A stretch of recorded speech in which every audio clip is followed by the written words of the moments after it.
Hi everyone, it's time for Chapter 3 of the Taylor Turbochaser. Chapter 3, The Whiter Tooth Whiz 503. Said Raoul. I don't know. Come on, you know you can. If anyone can, you can. Raoul scratched his head and took his glasses off. This was something he did a lot when he wanted to look closely at something. It made Amy wonder what the point was of him actually wearing glasses. What is the point of you having glasses? She said, because when Amy had a thought, usually she couldn't stop herself from saying it. When you always take them off anyway to have a look at... Shh, said Raoul. I'm thinking. He bent down and stared closely at Amy's new wheelchair. It was, thought Raoul, stylish. It was black and shiny, and the wheels were silver and looked like they came from quite a cool bike. What is it called? He said, this wheelchair. The Mobilecon XR207. Mobilecon? Said Raoul. They make the coolest stuff. I wanted one of those amazing drones for my birthday, but my parents said it was too expensive. Your chair must have cost a fortune. Yeah, said Amy. My dad helped pay for it. Raoul nodded. It's pretty slick, he said. XR207, did you say? Yes, said Amy, but I prefer to call it...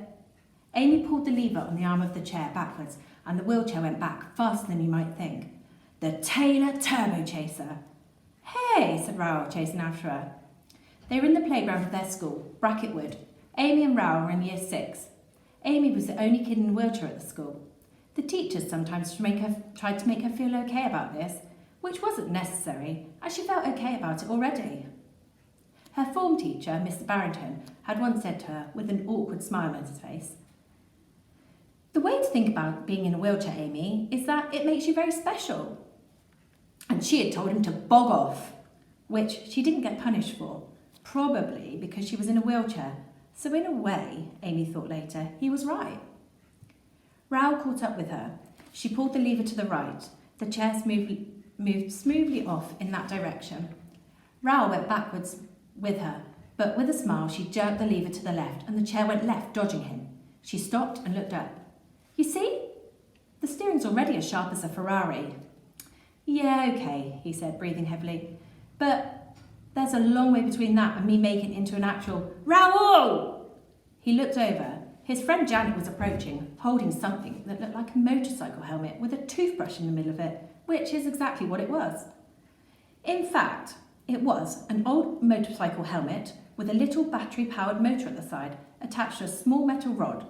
The rod was then glued to a toothbrush, positioned around about where the mouth is, where the helmet would be worn. Yes, said Raoul. This new invention of yours, the Whiter Tooth Whiz 503, yes. Is that what you called it? Said Amy. Yeah.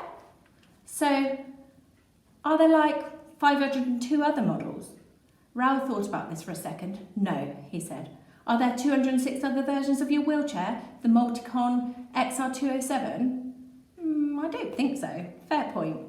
Anyway, said Janet, it doesn't work. Raoul frowned and took the Whiter Tooth Whiz 503 out of Janet's hands. He pressed the switch on the motor. The rod vibrated, as did the toothbrush. Yes, it does, he said, looking up. No, said Janet, who was standing looking at her phone.